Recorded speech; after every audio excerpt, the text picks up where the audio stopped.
Public accounts committee ने helicopter case नादहिंदगान की फहरिस्त आज ही इलेक्शन कमीशन को भिजवाने की हिदायत कर दी। इदारों के खिलाफ बयानबाजी के बावजूद इमरान खान के कागजात नामजदगी मंजूर करने पर इलेक्शन कमिश्नर पर इजहार बरहमी।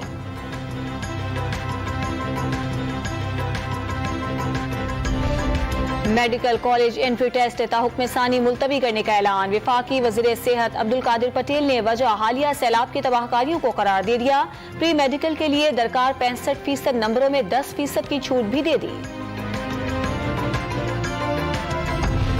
पाक फजाइये के तमाम एयर बेसिस पर 7 सितंबर यौम शोहदा के तौर पर मनाया गया। मरकजी तकरीब एयर हेडक्वार्टर्स इस्लामाबाद में मुनक्किद हुई।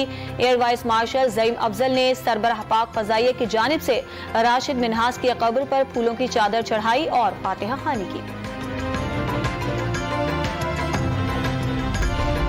इस्लामाबाद के थाना शालीमार के इलाके में पुलिस टीम की बड़ी कार्रवाई। लूट मार करने वाला पूरा गैंग गिरफ्तार। 40 लाख रुपए नकदी, असलहा और मोटरसाइकिल बरामद।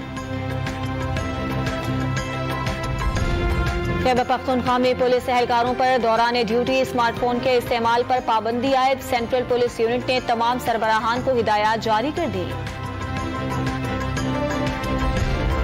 डॉलर की उड़ान न थमी। इंटर बैंक मार्केट में अमरीकी करेंसी ₹1.75 महंगी। डॉलर 223 रुपए 50 पैसे का हो गया। और विमेन एशिया कप के लिए कौमी स्क्वाड का ऐलान। प्रैक्टिस कैंप 18 से 27 सितंबर तक मुरीदके में लगेगा। स्क्वाड 28 दिसंबर को बांग्लादेश रवाना होगा।